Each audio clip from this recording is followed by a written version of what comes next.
Começa agora o programa Transição, a visão espírita para um novo tempo. Hoje, para nossa alegria, mais uma vez conosco, Sueli Calda-Schuber. Como vai, Sueli? Tudo bem, desejo também que todos os telespectadores estejam bem. Sueli, hoje a gente gostaria de comentar com você, é um assunto que você conhece bem, a mediunidade e o livro dos médiuns. Eu queria que você fizesse inicialmente uma abordagem sobre o livro dos médiuns, que esse ano, em janeiro, completou 150 anos do seu lançamento. Exato. Em 1861, ele foi lançado em Paris, não é? Na França. É o segundo livro da codificação kardeciana.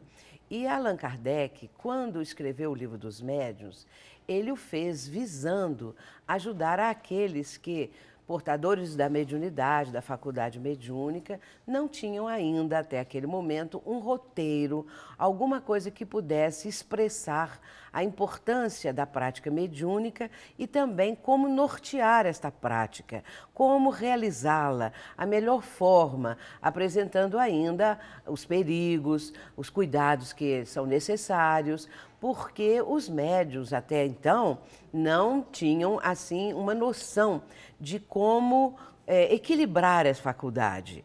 E o livro dos médiuns tem essa possibilidade dessa orientação e com isso fazendo com que a prática mediúnica seja orientada de forma correta e trazendo benefícios para a própria pessoa e para a humanidade de maneira geral. Então quer dizer que até então não existia nenhum livro que orientasse essa prática mediúnica? Sim, algumas obras, muitas delas de autores americanos, autores ingleses. Então havia assim obras que, de uma forma ou de outra, traziam algumas noções, mas com a característica de O Livro dos Médiuns, foi a primeira, porque Allan Kardec, ele não apenas vai comprovar a existência da faculdade mediúnica, comprovar a autenticidade do fenômeno, como também mostrar como controlar o fenômeno. Porque se nós olharmos a história da humanidade, nós vamos verificar que os fatos mediúnicos sempre existiram. Sabemos que as tribos mais primitivas têm os seus pajés, os seus feiticeiros, tinham e têm até os dias de hoje, né, o intercâmbio com aqueles que já haviam morrido, né, os mortos, e isso é uma coisa natural. O xamanismo, por exemplo, é uma prática muito antiga, quase como quando o mundo é mundo. Então, o xamanismo, os xamãs eram os médiuns, são os médiuns. Existe até hoje, não é? Portanto, sempre existiu. Agora, era uma coisa assim natural, as pessoas davam passividade aos espíritos, os que tinham assim uma incumbência, os profetas, os oráculos, as pitonisas, mas não havia a noção do controle. Que hora, que momento, como exercer este controle quando o espírito quer realizar determinada ação ou atitude e o médium deveria ter controle e não tinha porque não sabia como fazer. Portanto, o Livro dos Médiuns, ele comprova a faculdade mediúnica, orienta os médiuns e, sobretudo, ensina esse controle. E quem são os médiuns, Sueli? Os médiuns são aqueles que têm a capacidade, a faculdade de captar a presença dos espíritos. Nós, como eu acabei de dizer, nós sabemos que a história da humanidade registra isso, não é? Aqueles que percebiam o mundo espiritual, tendo percepções dos chamados mortos e que traziam essas notícias, transmitiam a palavra deles, os conselhos, alguma coisa desse tipo. Mas hoje, modernamente, não é? Nós sabemos que os médiuns são aqueles em que a faculdade se mostra caracterizada. Allan Kardec, ele vai falar na introdução de O Livro dos Médiuns a respeito da condição do ser humano. Ele diz que, se bem que todas as pessoas sejam mais ou menos médiuns, são mais ou menos médiuns, nós só denominamos médiuns aqueles em que a faculdade está bem caracterizada, ostensiva. O que quer dizer que as pessoas trazem esse germe da faculdade mediúnica? Quer dizer que todas as criaturas captam pensamentos. só que não sabem que estão captando. Imaginemos o que representa, em números redondos, a população mundial de encarnados. 6 bilhões de pessoas pensando, emitindo pensamentos. E nós também fazemos parte, como diz Emmanuel, de um grande oceano de pensamentos. Estamos mergulhados nessa psicosfera. Portanto, pessoas existem com uma certa sensibilidade que captam pensamentos, mas não têm noção disso. Muitas vezes, ideias que nós julgamos serem de nós mesmos, nossas próprias ideias, de repente, são ideias que nós captamos de pessoas que também comungam, ou do mesmo ideal, do mesmo propósito, estão na mesma faixa vibratória, faixa mental, e nós entramos nessa frequência, porque o pensamento, ele tem uma certa frequência, né, de ondulações, é uma onda, então ele tem uma frequência vibratória. Se nós estamos naquela frequência, nós captamos pensamentos alheios e não sabemos disso. E Allan Kardec era médium? Não, Allan Kardec não era médium nesse sentido de médium ostensivo. Ele nunca exerceu a faculdade mediúnica porque ele não trazia a faculdade de uma forma que pudesse ser trabalhada, como se diz em espiritismo, desenvolvida, educada, a faculdade. Ele tinha, logicamente, a intuição. Eu sempre digo que quando Allan Kardec estava escrevendo, quando Allan Kardec estava pesquisando os fenômenos mediúnicos, aquilo que ele ia encontrando, de certa maneira, era uma relembrança. Como aconteceu com Chico Xavier, em programas que fizemos aqui, nós já falamos um pouco sobre Chico Xavier e mencionamos que para Chico, para médiuns desse nível, de altíssimo nível, né? Eles têm uma lembrança do passado, da vida do mundo espiritual, e quando estão no plano terreno, eles têm esses flashes de lembranças.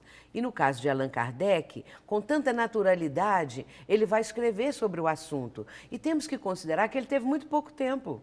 Quando ele lançou o primeiro livro, ele era o professor pedagogo famoso na França, Hippolyte Léon Denisard Rivail.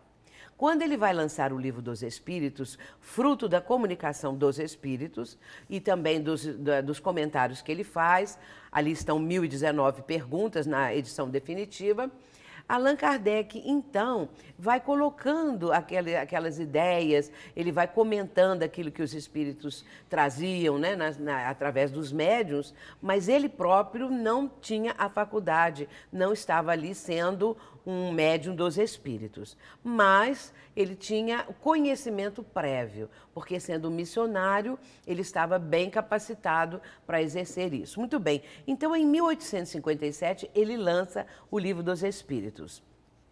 Naquele momento, logo em seguida, em 1858, ele vai lançar a coleção da Revista Espírita, o primeiro número, né? E que ele vai colocar como subtítulo Jornal de Estudos Psicológicos. Olha, a psicologia era recém-nascida naquela época e Kardec já estava bem antenado com aquilo que era o moderno da época, né? A última palavra da época.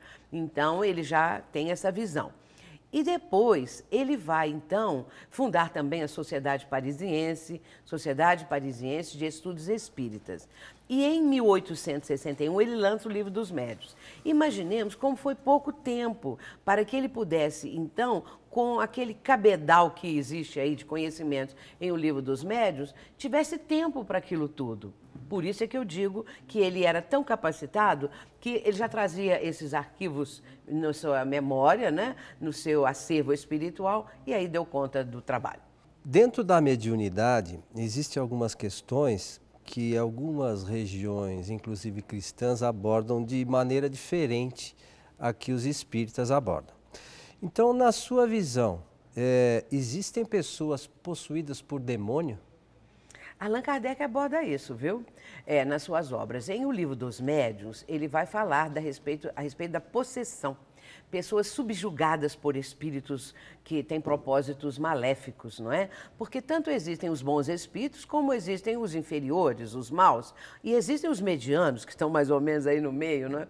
E então, espíritos, que são espíritos? Quem são esses chamados de demônios obsessores? As almas dos homens, das criaturas, espíritos, não é? Espíritos inferiores. A visão que o espiritismo apresenta é uma visão que faz justiça a Deus. Na perfeita justiça divina, não é? Nós entendendo que Deus cria todos os seus filhos de maneira igual, não há privilégios para quem quer que seja, não há proteção, não há coisa nenhuma. Todo mundo é igual, todo mundo foi criado da mesma maneira. Então, pode-se entender que Deus não iria criar demônios voltados perpetuamente para o mal. São espíritos que deram preferência a esse tipo de vivência, pelo ódio, pelo rancor, pela vingança, pela própria inferioridade, e aí se tornam perseguidores das pessoas, vão prejudicar as criaturas, e nesse caso, chamados de demônios. Muitos fazem maldades mesmo, não é? E nós encontramos até no Evangelho, nós vamos encontrar, vou só citar uma passagem, a passagem do menino lunático, que está no capítulo 17 de Mateus, logo depois que Jesus desce do Monte Tabor. E então ele vai encontrar ali uma pequena multidão, o pai desse garoto estava ali e vai dizer para Jesus se ele poderia curar o filho dele, que o filho caía ora no fogo, ora na água, possuído por um espírito maligno. E Jesus cura o menino, não é? Então, a gente sabe que isso sempre existiu. Agora, este espírito que estava ali prejudicando o menino, ele vai ter oportunidade de evoluir, não vai ficar sempre assim. Senão seria uma crueldade, não é, de Deus em relação a um filho que ele criou. E, portanto, demônios, nessa acepção de que nunca mais vão voltar a ser espíritos equilibrados, não vão progredir, não existe. Não vai ter espírito que vai ser eternamente mal, né? Não, de jeito nenhum. E isso tem a ver, o que essa conotação de demônio tem alguma coisa a ver com o que os espíritos denominam de obsessores? Sim. No meio espírita, nós denominamos de obsessores os espíritos que fazem o mal. Esses espíritos com propósitos negativos, que querem prejudicar as pessoas, porque vamos continuar naquela linha de raciocínio. Quem são esses espíritos? São almas de pessoas, ou espíritos, né, de pessoas que estiveram aqui no plano físico. E se essas pessoas aqui cultivaram ódio de alguém, se perseguiam determinadas outras criaturas também encarnadas, se elas desencarnam, elas não melhoram não, elas continuam com o mesmo ódio, continuam com a mesma raiva, com o mesmo ressentimento, com propósito de vingança, e vão procurar aqueles que ainda encarnados, eles têm ódio, mantêm aquele ressentimento, aquela situação. Então, eles vão procurar, mas também podem encontrá-los no mundo espiritual. Se essas pessoas já desencarnaram, os desencarnados com propósito de vingança encontram aqueles tais. E aí também existe isso no mundo espiritual, essa perseguição de espírito para espírito. E existe de espírito para o encarnado. Então, são variedades do mesmo processo obsessivo, mas mantendo o quê? O ódio, a vontade de prejudicar o próximo. Porém, esses obsessores, como a doutrina espírita denomina, um dia vão se arrepender, vão ter remorso dos seus erros e vão enveredar por um novo caminho. Agora, Sueli, você falou dessa relação, da ação dos espíritos sobre os encarnados. Existe também o contrário? Ação de encarnados sobre espíritos desencarnados, ação mental, ou de encarnados para encarnados também? Em termos de obsessão, como obsessão? Claro, existe. Uma pessoa, porque nós todos somos espíritos, se estamos momentaneamente revestindo um corpo de carne, um corpo físico, isso não tira de nós a condição espiritual, continuamos sendo espíritos. Uma pessoa aqui no plano terreno, vamos dizer assim, tem raiva de alguém, não é? Essa pessoa morre.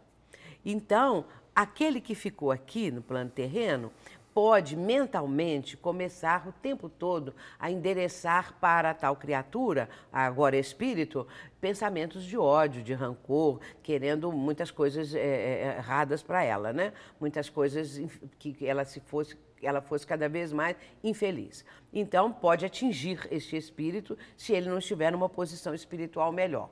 Mas existe uma outra faceta por amor. Às vezes, um casal, uma pessoa, um ente querido dessa pessoa parte para o mundo espiritual. Morreu, como a pessoa diz. Aí ela fica inconformada pela morte do filho, do parente, do ente querido e começa a chamá-lo. E começa a querer que ele esteja perto, começa a querer ver este espírito. Ou então por herança também. Ah, não deixou a herança que eu queria, deu mais para um irmão, para uma outra pessoa. E aí começa aquela guerra mental em direção àquele desencarnado. E aí pode prejudicá-lo. E o encarnado começa a sentir, porque tudo é vibração, tudo é pensamento. Nós temos uma força mental da qual nós não temos ideia. A nossa força mental é algo assim incrível e que nós estamos agora começando a perceber isso. Então quer dizer que, por exemplo, a gente vê muitos casos de pessoas falando: ai, meu ente querido morreu, não sei o quê. A pessoa pode acabar, de uma certa forma, prejudicando a continuidade da caminhada evolutiva desse ente que desencarnou? Perfeitamente. Porque se esse pensamento é constante e se esse pensamento de alguma maneira está atingindo esse desencarnado, que é o alvo dos pensamentos, pode prejudicar, a não ser que ele seja um espírito mais evoluído. Se ele for um espírito que já tem uma certa evolução, ele fica num plano vibratório, mental, que isso não atinge no sentido de prejudicar a sua caminhada evolutiva. Embora que ele possa se entristecer com isso, sentir que esses familiares, essas pessoas deveriam mudar de forma de pensamento, essa coisa toda. Mas se não for espírito com uma certa evolução, vai ser prejudicado sim, porque fica também numa espécie de teia mental. E essa teia mental o prende, o prejudica, até que ele consiga, então, sair desse campo mental. Se desvencilhar, né? Desvencilhar. E também tem o caso do encarnado para encarnado, né? Tem essa possibilidade. Existe uma possibilidade de uma pessoa encarnada prejudicar a outra mentalmente. Muitas pessoas dominam a outra. Existem nos relacionamentos, às vezes, algo assim. Uma pessoa tem mais força mental do que a outra, vivem uma vida a dois, mas vamos dizer, sufoca o outro com ciúme, com situações assim vexatórias, não é? Com perseguições as mais diversas. E pode até ser um pai em relação ao filho, que não deixa o filho ter o seu crescimento mental, moral, não é? Porque quer que o filho seja isso, seja aquilo, cerceia a vida do filho ou a vida de um ente querido. Nós podemos dar um exemplo também, aí um exemplo bem triste. Um traficante de drogas, quando ele quer sugestionar, induzir alguém ao uso daquela substância, daquela droga, ele pode ficar em cima, dando essas ideias, sugestionando, sugerindo, e aí a pessoa acaba aderindo porque houve uma ascendência desse tal sobre aquele que está sendo visado. Então, uma espécie de uma obsessão de alguém que está obsidiando o outro no domínio mental, porque a obsessão é um domínio mental negativo. Sueli, nós precisamos fazer um rápido intervalo e já retornamos em seguida.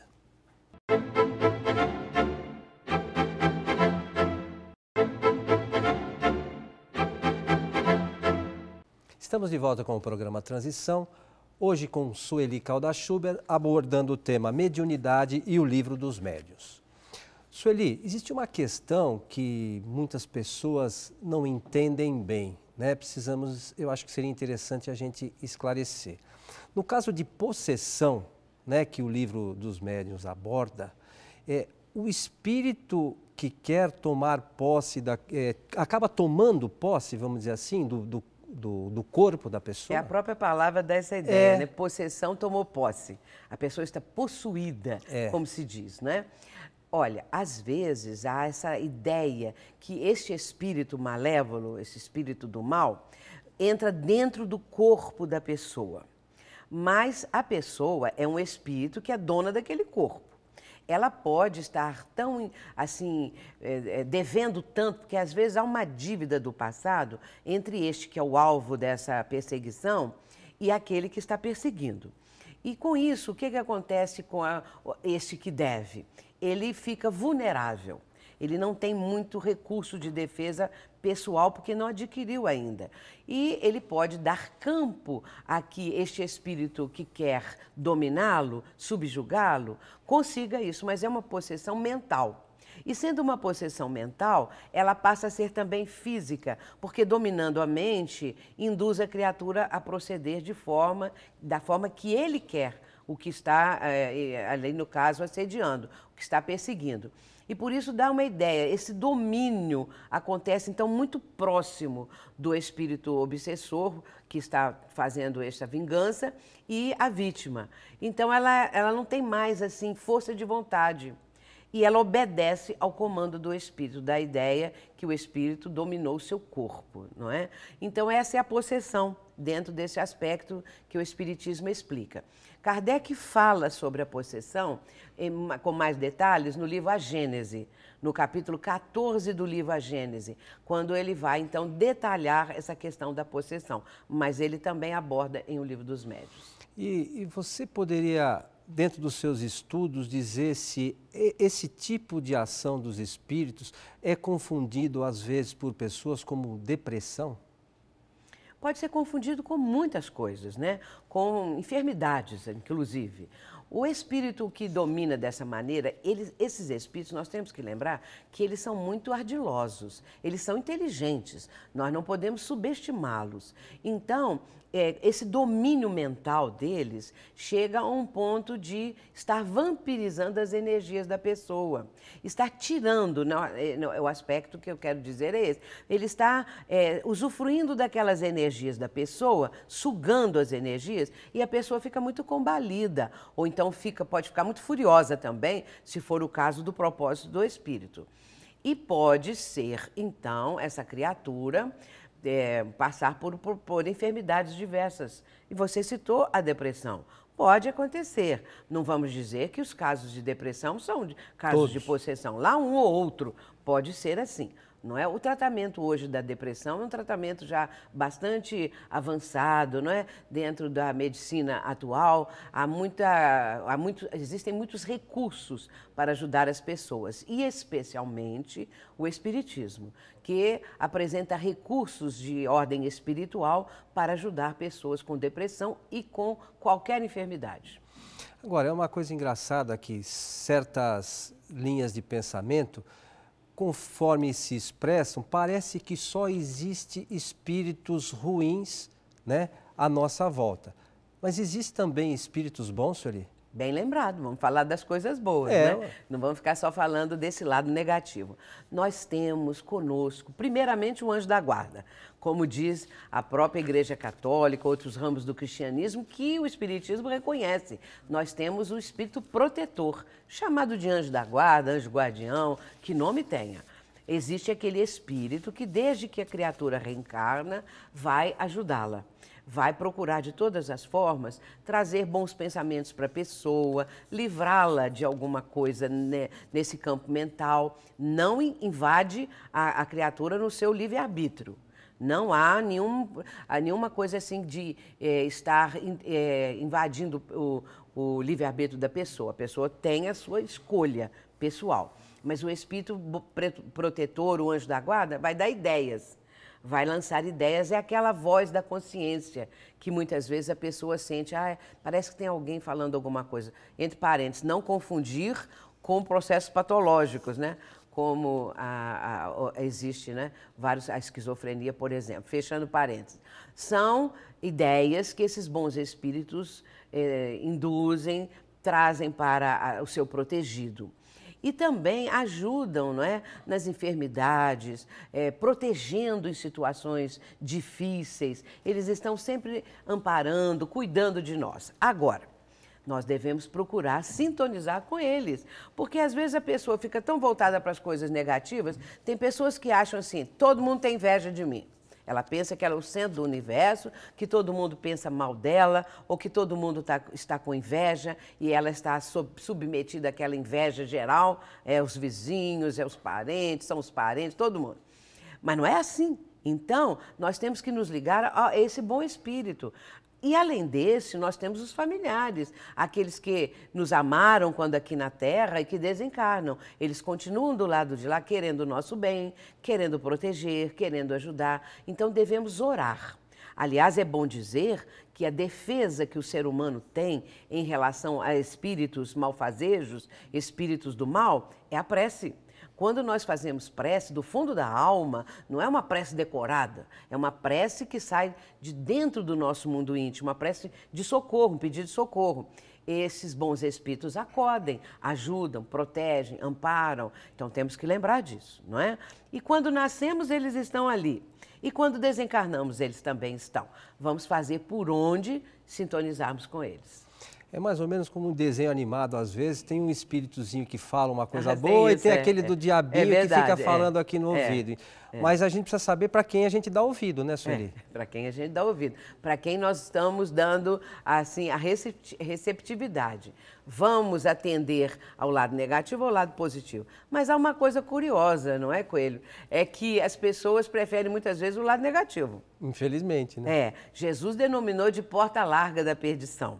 Existe a porta estreita, que é a porta correta, do caminho certo, mas essa exige sacrifícios, exige disciplina. E a porta da perdição, a porta dos vícios, a porta dos prazeres, em que a pessoa se deixa levar sem ter um mínimo de responsabilidade.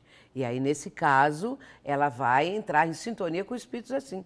Espíritos do vício, espíritos que querem realizar maldades. Então, às vezes fala assim, fulano é do bem. O outro fulano lá não é.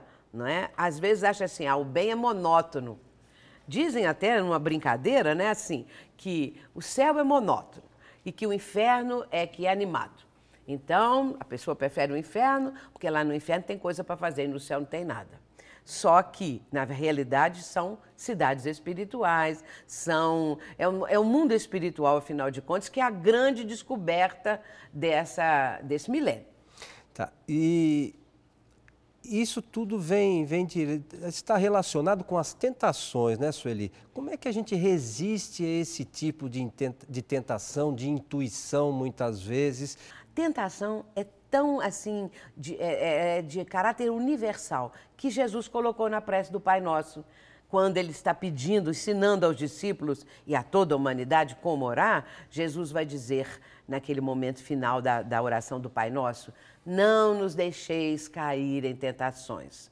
Porque a tentação existe, mas ela existe dentro de nós. A vontade de fazer algo errado, algo proibido, algo que a gente sabe que faz mal, algo que nós sabemos que vai nos prejudicar e prejudicar o próximo. Mas aí a gente sucumbe à tentação.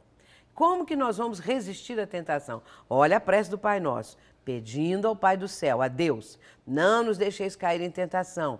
Vigilância, não é? Temos que vigiar, como Jesus também ensinou, vigiai e orai, para não cair em tentação. Exatamente isso.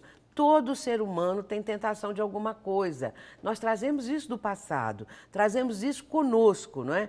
A vontade de fazer algo que achamos que é um prazer, que vai nos dar uma alegria muito grande, esquecido que depois vem o resultado. Ação e reação, lei de causa e efeito também. Então, fazer o bem, orar, não é? Manter o pensamento em situações mentais mais positivas, eu quero dizer assim também, altruísticas, não é?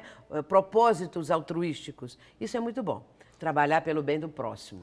E para encerrar, nós estamos chegando já no finalzinho do nosso programa, como é que o Espiritismo pode auxiliar nesse processo, Eli? A doutrina espírita, ela aclara essa situação toda, mostra a questão dos espíritos malfazejos, os espíritos protetores, mostra a necessidade da prece, da vigilância, de fazer o bem. Então, são 3 coisas importantíssimas. Higienizar a nossa mente, evitar esses pensamentos negativos, pensamentos que nos levam a escorregar no campo minado dos vícios, não é? Para que nós possamos, então, ter aquela felicidade que realmente um dia iremos alcançar na plenitude. No momento, nós estamos ainda com a felicidade que estamos descobrindo em nós. A pessoa precisa ser feliz dentro de si mesma, porque ela vai enxergar o mundo de outra maneira, não é? Então é isso, orar, vigiar, trabalhar no campo do bem, amar, que o amor é a plenitude da vida de todos nós. Sueli, muito obrigado pela tua presença mais uma vez. Esperamos contar com você outras vezes aqui no Transição. Para nós é uma alegria, obrigada. E os nossos amigos de casa, a gente espera encontrá-los no próximo Transição, a visão espírita para um novo tempo. Até lá.